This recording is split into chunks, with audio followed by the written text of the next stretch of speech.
tal? ¿Cómo les va? Hoy tenemos un programa diferente, pero bien diferente, porque gracias a un amigo que compartimos mucho y que también es coleccionista, está radicado en Viedma, me estoy refiriendo a Raúl Álvarez, nos ha facilitado, nos ha mandado una colección de un residente de allí, de Viedma, realmente maravillosa.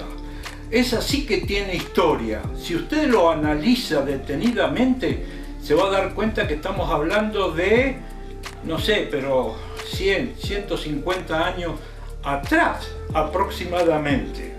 Así que hizo una entrevista y mostró instrumentos musicales y llamémosles discos, pero no son discos, son rollos, lo de la música, que es maravilloso.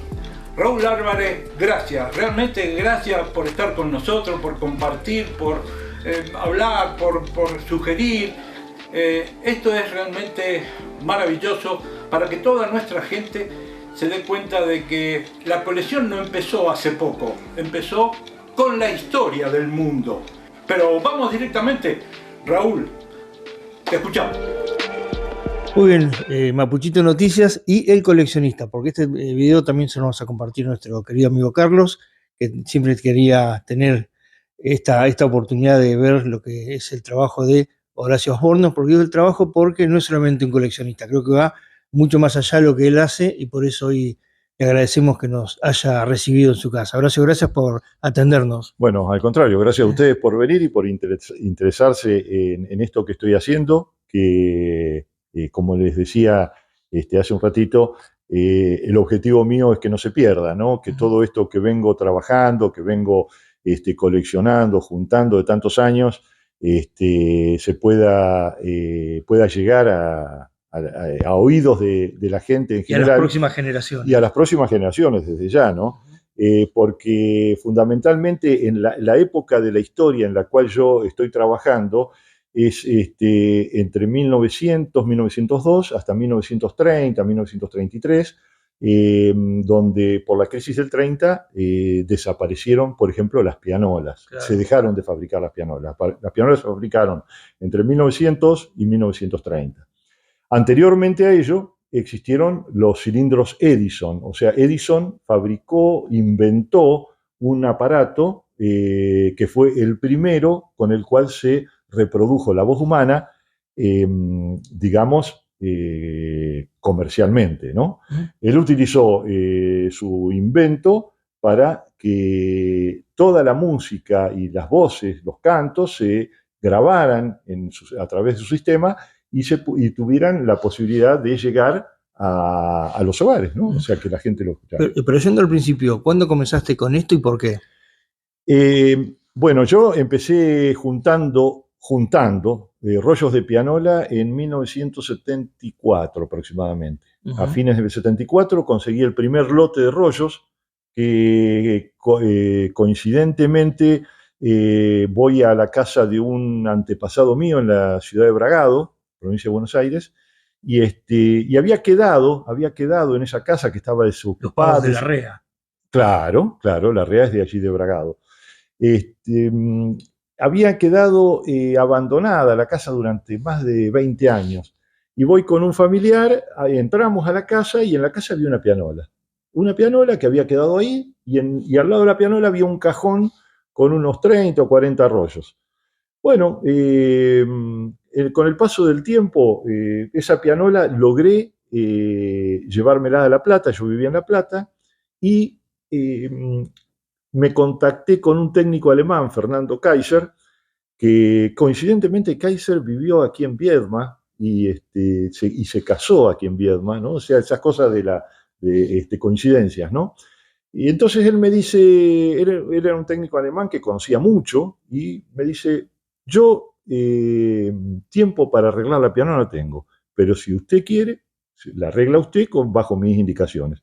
Así fue que estuve durante poco más de un año trabajando con él, hasta que aprendí los elementos, cómo restaurar una pianola, que es bastante complejo, ¿no? Porque es un sistema que succiona y funciona a través de aire, y todo el funcionamiento, todo el aire que va pasando a través de cañerías, tubos, fuelles, hacen que funcione el piano en forma autómata y sola. Yo estuve unos 7 años aproximadamente como aprendiz de este hombre, que fueron suficientes como para que cuando me vengo a Río Negro en el año 85, me largo a reparar bueno, las pianolas que conseguí aquí o que pude traer, porque lamentablemente aquí en Viedma y Patagones las pianolas que quedaban, más allá que había una sola que estaba completa, todas las demás ya habían sido destripadas, les habían quitado los mecanismos. El mecanismo de la pianola, que acá, por ejemplo, podemos ver uno, que aquí está la barra lectora. Detrás de esta madera hay un lote de fuelles con distintos subsistemas del mecanismo, por ejemplo, para mantener el tracking del rollo que esté orientado. Un motorcito de aire muy simpático, que ya lo vamos a ver también en otra pianola, cómo funciona.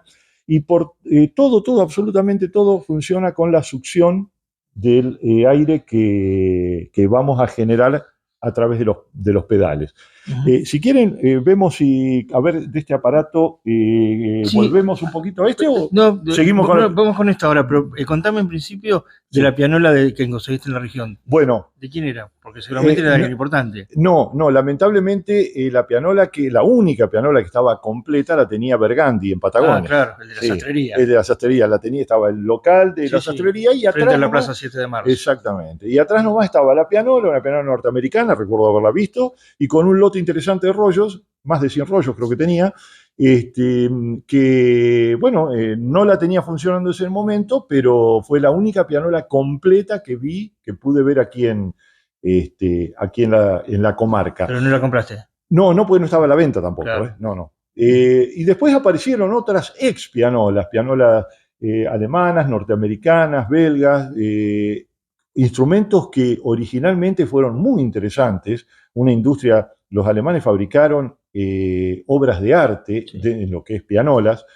Incluso los alemanes fueron los primeros en 1904 no solo fabricaron la pianola que reproducía la música a través de un rollo, sino que lograron inventar un sistema donde el intérprete, el pianista que se sentaba a tocar la melodía, el aparato registraba los matices. Entonces no solo es la reproducción musical, sino la impronta que le daba el pianista a su obra, que estaba reproduciendo e interpretando en ese momento, ese sistema lo grababa. Ese fue uno de los inventos más fantásticos en este rubro. Y se denominó Huelte Mignon. En esta zona no he visto ninguna, la más cercana en Bahía Blanca. Un aparato, una pianola con este sistema y un lote de rollos muy interesante porque todos los rollos de ese sistema identifican al intérprete. Entonces encontramos ahí, por ejemplo, música de los clásicos que han sido interpretada por Paderewski, por Rachmaninoff, Saint-Saëns, Granados, Teresa Carreño, la venezolana Teresa Carreño. Eso como músicos clásicos que grabaron para esos, para esa, ¿cómo se llama? Para ese invento.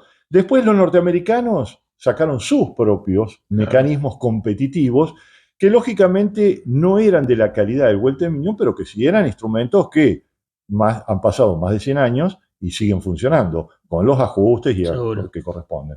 En ellos también podemos encontrar rollos interpretados por Rubinstein, que luego, si quieren, vamos a poner un rollo y interpretado por Rubinstein, lo hacemos funcionar en la pianola y es como si lo tuviéramos a Rubinstein tocando acá en nuestra casa. ¿Viste? Eso es algo que, bueno, se puede gracias a este invento que fue la música mecánica a través de las pianolas y de los rollos de pianola, ¿no? ¿Qué les pareció? Yo quedé sorprendido cuando vi todo este material. Habíamos hablado con él en una oportunidad, pero por diferentes motivos, antes de la pandemia no se fue dando. Pero ahora sí, ese material es bárbaro. Pero tenemos mucho más como para poder mostrarle, no solamente en este programa, porque hay un segundo programa con mucho más detalle de lo que estamos mostrando. Seguimos entonces, Raúl Álvarez, con este coleccionista tan especial. Bueno, ahora sí, contame qué tenemos aquí. Bueno, esta es una Amberola Edison. Este es un instrumento original fabricado por Edison a principios del siglo XX. Lo del cilindro que hablábamos anteriormente. Claro. Este es el primer reproductor de sonidos que existió en la historia y que se fabricó comercialmente. Es, como te decía, el modelo es Amberola y aquí ya está colocado el cilindro. El cilindro viene en una cajita redonda, ¿ves? Edison Amberol Record, ¿no? Original. Sí, esto es totalmente original. Son muy delicados porque son de cera. Claro. Pero bueno, vamos a ver.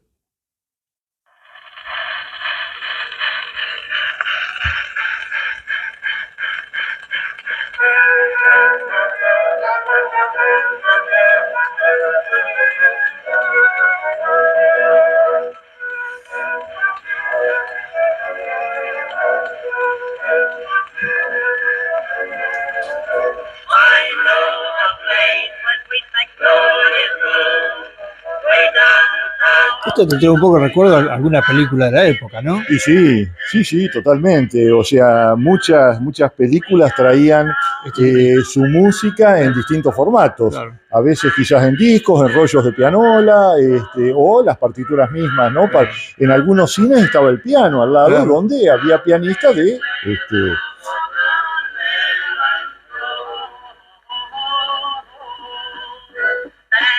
¿Cómo se genera el funcionamiento de esto? No es eléctrico. No, esto es a cuerda, tiene un sistema de relojería, tiene en el interior tiene 2 cuerdas bastante potentes, son las originales. Vos fíjate que esto tiene alrededor de 120 años, claro, y son las cuerdas originales y funciona perfectamente, ¿no? Entonces tiene un sistema de relojería, se le da cuerda, cuando se libera la cuerda comienza a rodar el cilindro.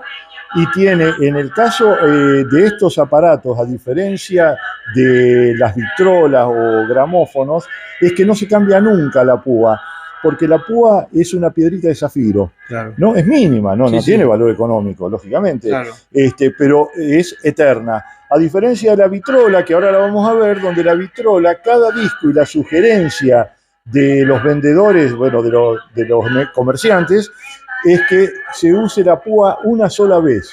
O sea que la púa es un clavito, pero se usaba una vez y después se descartaba y se ponía otra para el disco que seguía.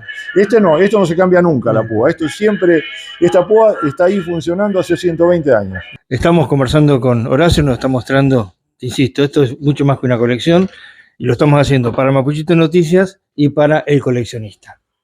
Bueno, acá tenemos una victrola, ¿no? Porque comúnmente o popularmente se le dice vitrola, claro, ¿no? Que mucha gente la entiende y a veces a mí también me sale vitrola, me sale más fácil, ¿no? Que claro, victrola, ¿no?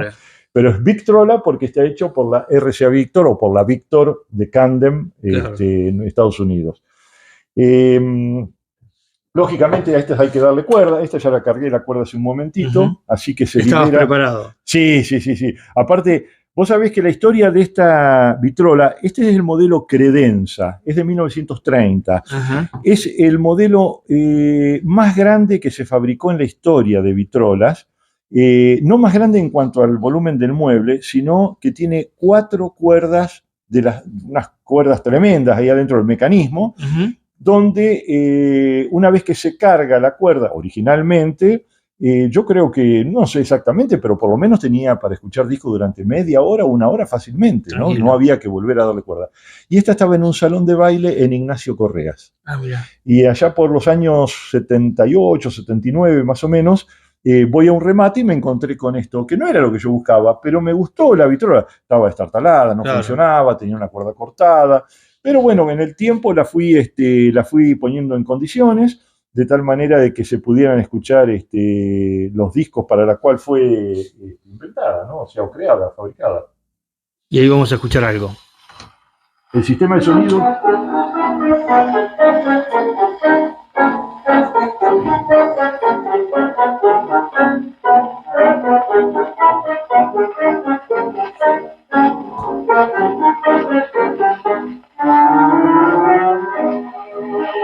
El volumen se maneja con las puertitas. Claro. Si suena muy fuerte, entonces cerrar las puertitas. Es muy rudimentario. Sí, sí. Y particularmente esta vitrola tiene 2 o 4 estantes para la guarda de discos. Claro. Y que ahí tenés material importante. Y hay muchos discos, sí. En el tiempo, discos hay millones de discos por todos lados. Lo interesante son los discos más antiguos. Seguro. ¿No? O sea, en los discos más antiguos me refiero anteriores a 1920, que son muy difíciles de encontrar. La mayoría de los discos de pasta de 78 que están vigentes o que circulan son de los años 30 al 50, 55, que es más o menos la época. Yo no tengo la época precisa cuando se dejó de fabricar la pasta, o sea, los discos de pasta, y se comenzó a fabricar el vinilo. Claro. Entonces, resumiendo un poquito, teníamos el sistema Edison, reproductor de cilindros. Luego convive con la pianola, el sistema de Edison, y termina Edison y funciona la pianola junto con el disco. La pianola se deja en los años 30 y el disco sigue prácticamente hasta el año 55, 60 aproximadamente. Y te pregunto, ¿esto es compatible con tu profesión? ¿Cómo es el tema? No, nada, o sea, bueno, depende, no la profesión universitaria que estudié. Claro, a esa me refiero. Sí, no, nada que ver. Vos sabés que fue interesante porque antes de venirme, de dejar La Plata, de donde soy... ¿Por qué te dedicas? Yo soy contador público, pero jubilado, Claro. O sea que ya no trabajo. Cuando yo dejo La Plata y me vengo para Río Negro, justo en esa época se estaba pensando a nivel universitario crear una carrera de restauradores. Porque si hay algo que lamentablemente no tenemos en nuestro país, es la capacitación de restauradores, de luthier, de gente que mantenga todo el acervo, digamos, sonoro, cultural, relacionado con la música instrumental, porque no existe. Claro. Las pianolas se sacaban como gran invento alguna modificación, como por ejemplo acá en esta pianola, Sí. que tiene la barra lectora tanto para 65 notas como para 88, e inmediatamente encontramos publicaciones de nuestro país que ofrecían este tipo de pianola. Claro. O quizás esta otra pianola que tenemos acá, que es norteamericana, que también es bajo el mismo procedimiento, pero esta tiene una particularidad, porque aquella pianola solamente es a pedal, Claro. O sea, para poder hacerla funcionar a pedal. Pero esta pianola no solo es a pedal, bueno, mirá, tiene acá, se abre la puertita, sacás los pedales, Ajá. y es igual. Pero a la vez tiene un motorcito eléctrico. Claro. O sea que vos esta pianola la podés utilizar en forma dual, o pedaleando o con el motor eléctrico. Entonces, viste, bueno, eso es algo que... Más novedoso, digamos.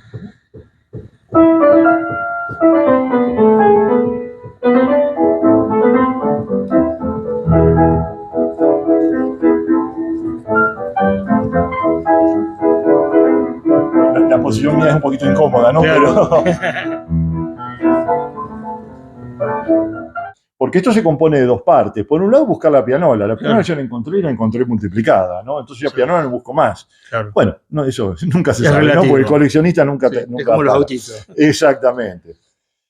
Entonces, ¿ahora qué hago? Busco rollos. Claro. Y lo interesante es cuando encontrás un lote de rollos, a ver, ¿qué encontrás? ¿Qué es lo que escuchaba? Y vos, gracias a un pequeño estudio de las melodías que componen ese rollo, ese lote, podés saber qué música le gustaba al dueño de la pianola, o a la casa, o a la familia, Claro. ¿viste? O al que se Sí. dedicaba a esa pequeña colección. Es así que hay lotes donde viene mucha música europea, otros donde se componen netamente de música argentina, hay estilos, gatos, rancheras, valses criollos, unos valses criollos Como hermosos. se dirá, da con el perfil del tipo. Exactamente, ¿viste? Que capaz que esa persona se dedicó a ello entre 1920 y 1930 como tope, ¿no? Porque Claro. ahí en 1900... acá en nuestro país... si bien no se fabricaron pianolas, porque no existió fábrica de pianolas, sí existieron fábricas de rollos de pianola. Y yo tengo, no digo descubiertas, porque no las descubrí yo, pero hay 12 marcas registradas y que sí encontré en los boletines oficiales de la época, justamente el registro de la marca. 12 fábricas de rollos de pianola, 12 fábricas. En el país. Sí, en Argentina, principalmente Buenos Aires, puede ser, tengo sospechas de que alguna puede ser de Córdoba o de Rosario. Claro, te iba a decir, pero Rosario también es la cuna de la cultura, ¿no? También, exactamente.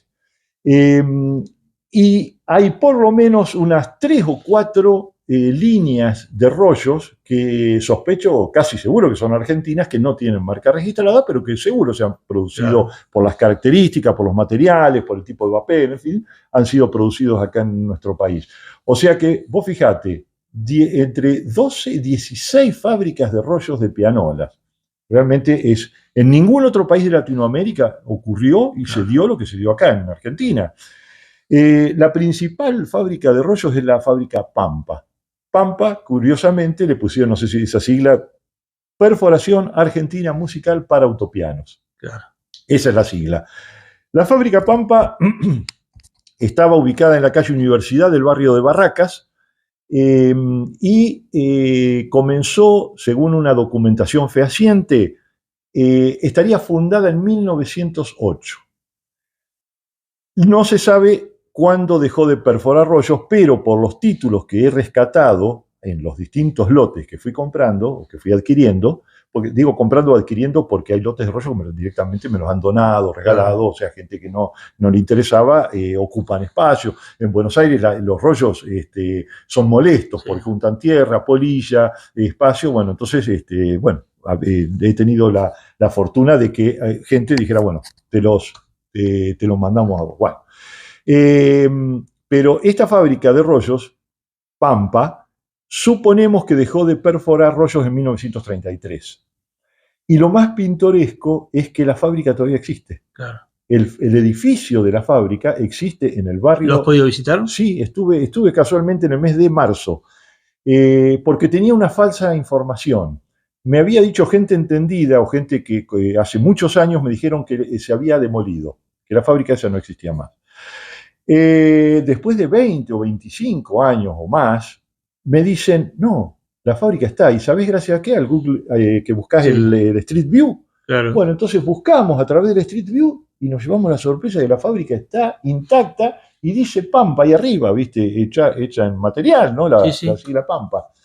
Lo que demolieron fue la casa vecina, que era la vivienda y administración de la fábrica, o sea, la vivienda del propietario, que era Julio Gossens, y la administración de la fábrica. Pero la fábrica en sí existe, está, y el interior está igual. Claro. O sea, están las barandas, las escaleras, los espacios, ¿viste? Donde se producían. Y gracias, sería bueno que se declare patrimonio cultural, ¿no? Vos sabés que, bueno, yo creo que el barrio de Barracas, no sé si es a través de la Intendencia de Buenos Aires, no sé cómo es, creo que está haciendo algún tipo de gestión para que eso no lo tiren abajo, ¿no? Porque es una zona que comercialmente está teniendo mucho auge, la buscan para hacer departamentos, casas, en fin, Buenos Aires. Y alguna topadora de banda cerca. Sería una picardía porque realmente, incluso esa fábrica también participó Agustín Bardi, ¿no?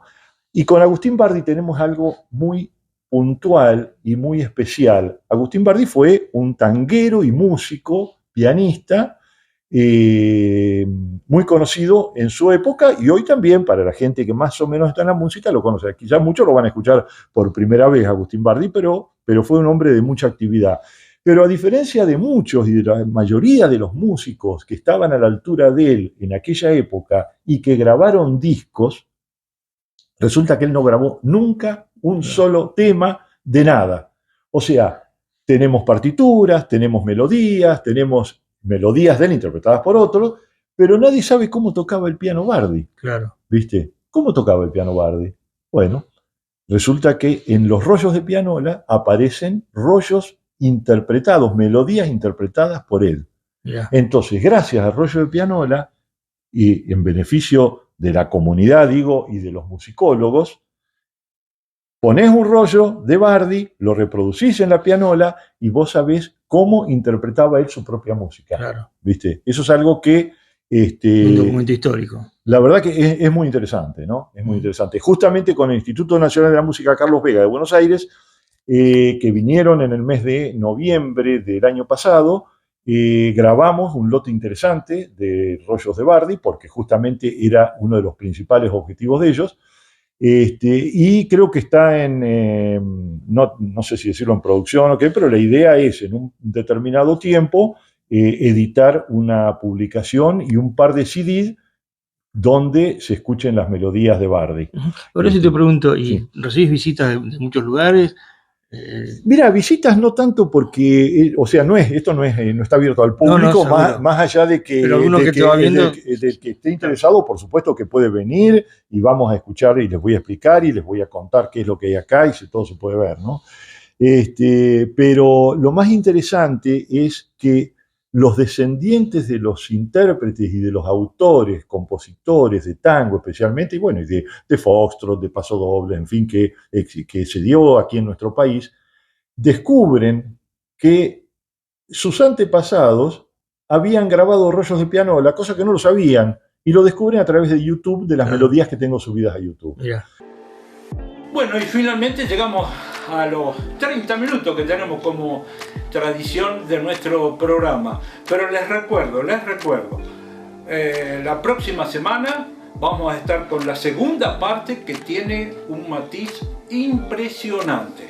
Y todo eso, vuelvo a reiterarlo, Raúl Álvarez de Mapuchito Noticias de Viedma, que fue el que nos dijo esto es bárbaro y tenía razón.